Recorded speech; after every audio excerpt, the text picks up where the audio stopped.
Good morning, Mama Vince. Good morning, yapon natin mga listeners. Mhm. Anyway, didi sa riton aton Serengeti DTI by April 30, may mga after April 30, itira monitoring dida idin bahin ko na may da mga mag-increase tungkol dito mga raw materials sa ginaangkat ito aton mga manufacturer. Apag kaya na pala, sir, damo na mga petition for increase. May naabat naton nga mga pagbabago na sir itong presyo. Yes, dakon duro nga possibility because maaramang good kita nga itong lang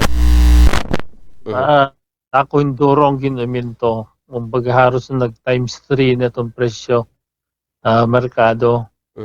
So even itong logistical cost, amo itong pinaka dako, even itong hardware nga ni Vince, no, I think mga materialis itong construction, about mga 20% na nga naguminto. So basically, intindi yun ito, nga mauminto gyapon to aton mga basic commodities. Kay itong logistics, I think, naguminto na gyapon siguro mga 40%, no? Mga 30 to 40% itong ginuminto. So medyo mabugat na enduro ito actually para tungod itong fuel cost nga pag-uminto. So expected ito nga magsusunod-sunod ito pag-uminto nga tanan. Okay. Pero ininhapag kaya na bisa na kaloy nga sige Serengeti tay nga hayra monitoring wala pa pag-increase pero meron na nga mga pag-increase sa Sir Jean. May imposible ito Vince nga diri makaka-uminto because dako hindurong ginuminto hiton pamasahe hiton logistics. Ang mga barko naguminto, ang mga trucking naguminto, mga 30 to 40%. So kumbaga nakayahan mga lokal nga mga negosyante para pag-absorb ang panitabuhan problema sa Nonico, ang Calbiga nga bridge. Yan na I think siguro makukurian na tungod itong kadako hinduro itong ginaminto itong mga tracking. So kumbaga nabayad kan unahin taga 85, 90. Yan na itong tracking, ada na itong 130. So ito kadako hindurong ginaminto. 130,000 sir? Yes, kadaw sa katrak. So depende pa ito Vince kung ano timo pangarga. Yeah, so isa na mga container vans, dako kaya po ang ginaminto. So itong talaga expected nga masaka ito tungod itong makita itong presyo itong fuel yan ang mga panahon. Okay. So didi sa riton projection didi iton Bangko Sentral ng Pilipinas.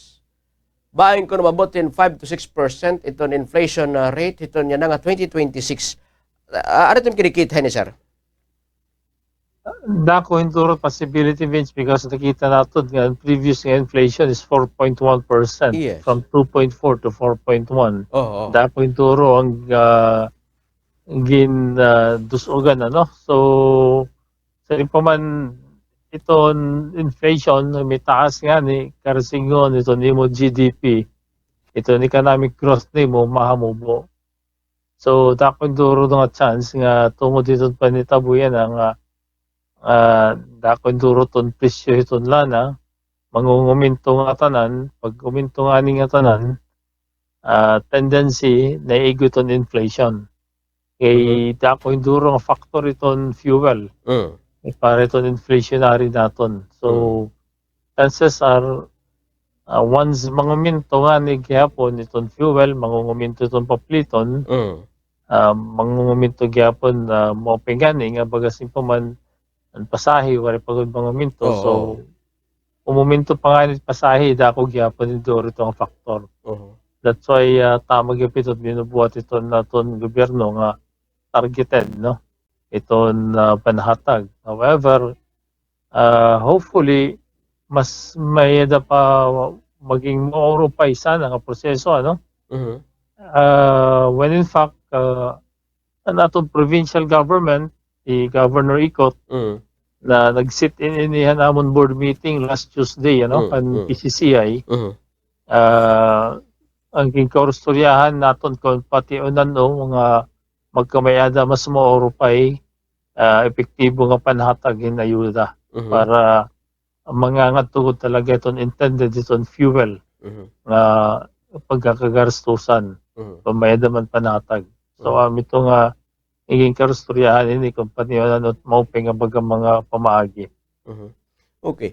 And in dito naton ayuda, well, dapat ang mga apektado lang nga sektor, like for example, na naton transportation, di ba, in Sir Jean, amo na bag-unahon.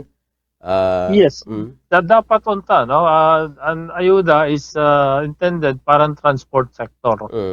Okay, especially iton probably mga jeepney drivers, so dito, no? And mga modern bus operators. Okay, panunumduman nato ng panahon ng Aquino administration, ang fuel umabot sa $120 per barrel. No, so yan na, itong fuel is baga $99, $98. So that time may nagyapan na ito pantawid pasada. But that time, ang panahon ni Governor Icot na yan Energy Secretary, ang gimbuhat is fuel card subsidy. Talaga fuel ang kimpapanatag. Diri pwede gamiton, at least diri pwede magagamit kung ano-ano man. No, so baga it really works, no? Wala mang good sugad hini kadako na humitaas induro ano naton fuel at nga panahon. Ayun. So hopefully iton magiging subsidy later on, no, kung magkamayada man hini nga sistema intended really for fuel.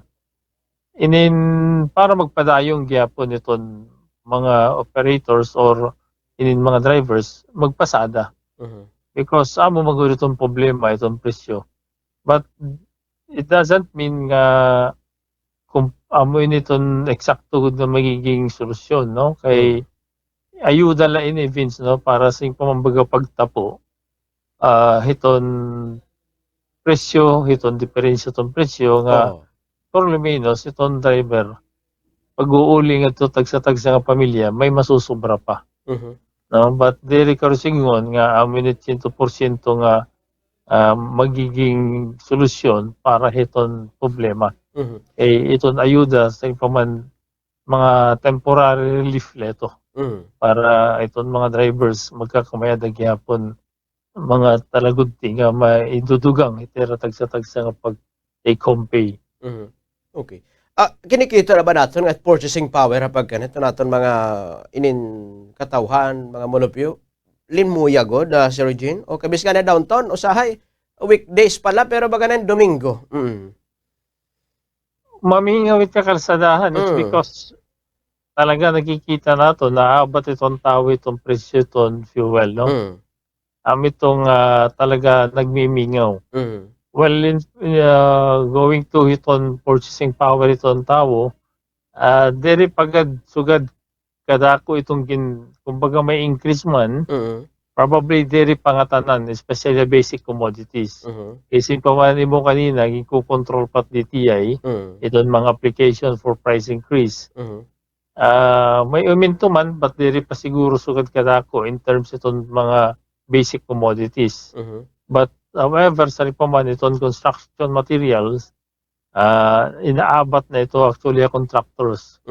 Na talaga naabot na itong especially itong mga steel bars, nag-uminto 20%. Itong semento, I think, nag-uminto ng 20 pesos per bag. So 20 to 30 pesos per bag, depende ha brand. So, tungo dito mga logistical costs actually, ito nakakapamahal. So, purchasing power itong tao, yan medyo may guti ay gito effect, no? Diri kita makasaring ka talaga zero itong effect, but talaga may dago dito effect. Itong pagmingaw ka kalsadahan, mismo itong mga dealers, itong gasolina, hamumubo ko no gyapon na nara volume. No? So, kumbaga nauubos na mo within 2 days iti mo inventory, yan na medyo naabot in 4 days. So ganito, kumbaga amo itong explanation. So tungod dito nga mahal itong fuel. However, umubod volume pero itong monetary value tumitaas. Tungod ang pagmahal ang fuel. So, pero may kung halimbawa magkada na yung ceasefire or may na ceasefire pag kaya na, pero mababalik pa ba normal hapag kaya ito ato na presyo ato produkto petrolyo nga to 56, 59 or malabo na Sir Eugene ay magapagbanabana. Diri siguro yan ang mga panahon, Vince, because despite may ceasefire, may mga announcements na nga nakikita natin kaginan nga nasa ring maubusin mga 2 pesos, 2.50, so kadito. So, but yan na, ang congestion sa Hormuz, no? The Strait of Hormuz, ang congestion, despite nga may ceasefire, may nagyapon congestion dito, may nagyapon mga toll fee na gisusukot, mga $2 million. So, additional cost ito gyapon, itong mga fuel cost.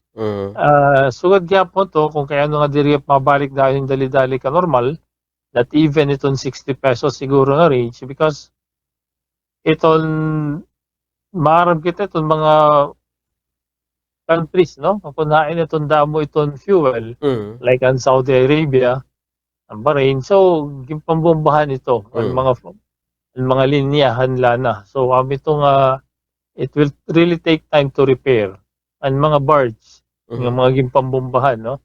Ang mga fuel tankers na gimpambombahan, medyo mauruhan paghimuhin barko. Pagbalik paghimong barko, ano? So, marag pang kita nga ito, naghihimot barko yun ng mga panahon, it ka naman nagtitikan kudlat China. Correct. And it will really take time nga maghihimo ka pang barko para pag-replace itong mga nagkagugubang nga barko. Nga natin, of course, in like Saudi Arabia nga, gimbombang gyapon na mga fuel lines. So, medyo 1 or 2 years pa ito nga ma-take time ito't pag-ayad. So, we will not expect really nga even kung bagkada complete ceasefire umundang na gudin na gera nga outright mabalikin 50 plus, even 60, no? Medyo makuri-kuri pagyapon. Ayun. Kumbaga delay din hit epekto kung mag-ubos itong presyo dito world market, Sir Eugene. Yes, because makuri pag-repair itong mga linya, no? Dako ang damage kayapon.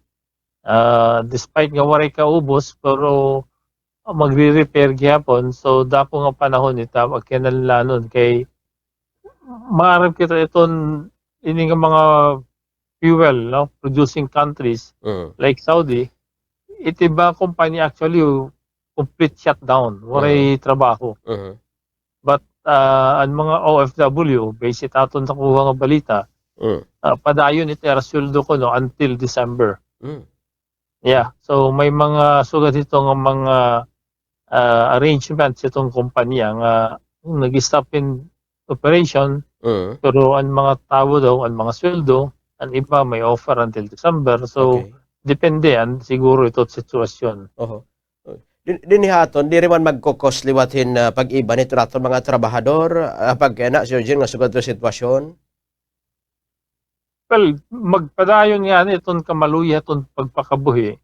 May possibility, Vince, may possibility ito. Because nakikita gyapon itong epekto, itong kamahina, itong negosyo yan nga panahon. Naghihina itong negosyo, sa pamanin mo kanina, it downtown nagmimiringaw, which is true, no?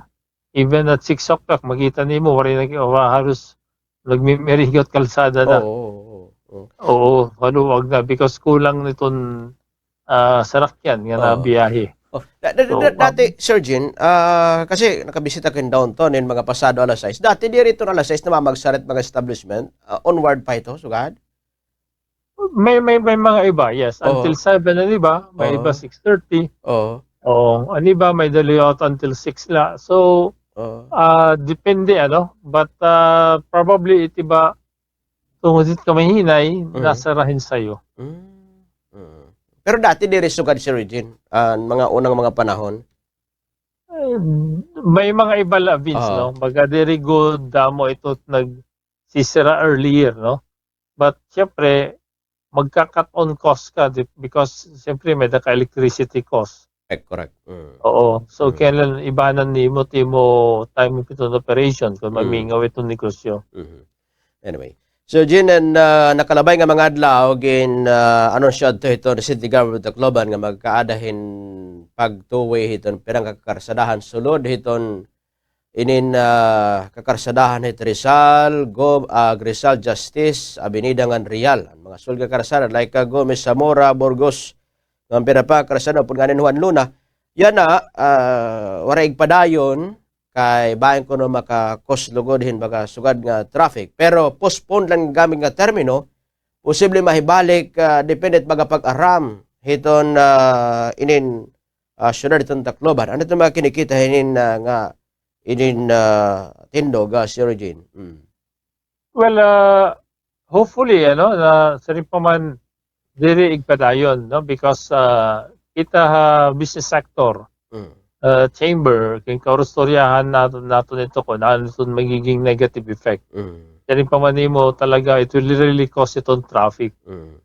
Oo, yan nga nilang ang panahon, no, kung baga mga rush hours may mga congestion na nga daan, nakikita natin may mga choke point itong kakalsadahan.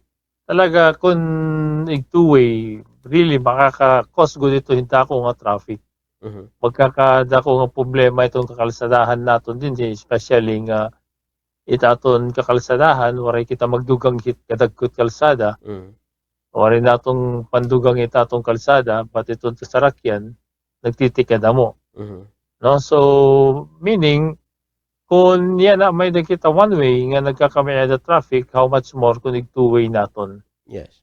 Yeah, so mo pa ito nga pitad gyapon we really appreciate nga hopefully hindi really postpone kundi ma-cancel, but it's really much appreciated nga kung mahimo dito mapadayon yung pitad because mas madudurda ko itong problema.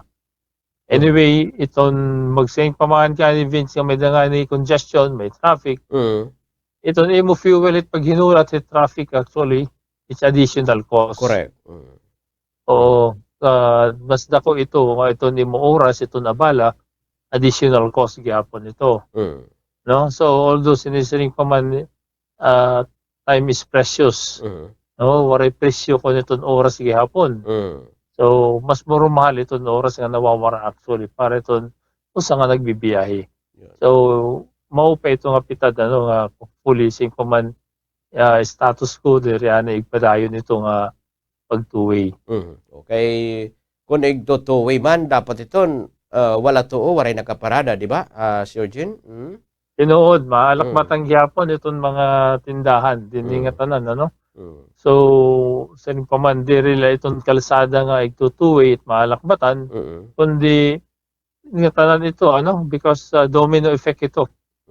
Whatever itong i-implement later on should always be considered because it has a domino effect para itong nga tanan.